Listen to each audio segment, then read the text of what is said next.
కొంతమంది ఎన్ని కష్టాలనైనా అనుభవిస్తూ ఉంటారు, ఎన్ని బాధలనైనా భరిస్తూ ఉంటారు గానీ, భగవంతుడి పేరు చెప్పడానికి మాత్రం అస్సలు నోరు రాదండి ఎందుకనో గాని.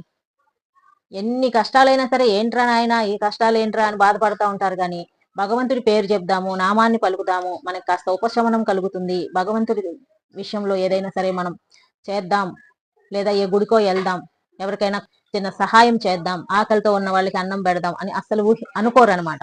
ఉన్న కష్టాల్ని తలుచుకుంటూ ఇంకా ఇంకా కుమిలిపోతూ ఒక మూలన కూర్చొని బాధపడుతూ ఉంటారే కానీ, దాంట్లో నుంచి బయటపడటానికి ఏమేం చేయాలి అని ఆలోచించినప్పుడు ఫస్ట్ మనకి ముందుండేది దైవనామ స్మరణ.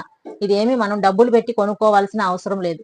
ఇది ఎప్పుడు మన నోట్లోనే దైవనామ స్మరణ చేస్తూ ఉన్నాం అనుకోండి, వచ్చిన కష్టం ఎంత పెద్దదైనా సరే దాని నుంచి ఉపశమనం వెంటనే లభించటం మన కళ్ళతో మనమే చూస్తాం.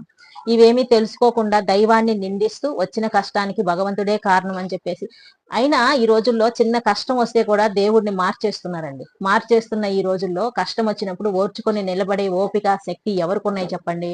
అందుకనే వచ్చిన కష్టం ఏదైనా ఉంటే ఇది భగవంతుడే ఇచ్చాడని ఆయన మీద పడేయకుండా మన ప్రయత్నం మనం చేయాలి. భగవన్నామ స్మరణ చేయాలి. ఎంత కష్టంలో ఉన్నా సరే దేవుడిని నామస్మరణ చేయటం మాత్రం అస్సలు వదలకూడదు. ఇలా చేస్తున్నప్పుడే మనకి మానసిక ప్రశాంతత లభిస్తుంది. మానసిక ప్రశాంతత లభించినప్పుడే మనం చక్కటి ఆలోచనల్ని చేయగలుగుతూ ఉంటాం.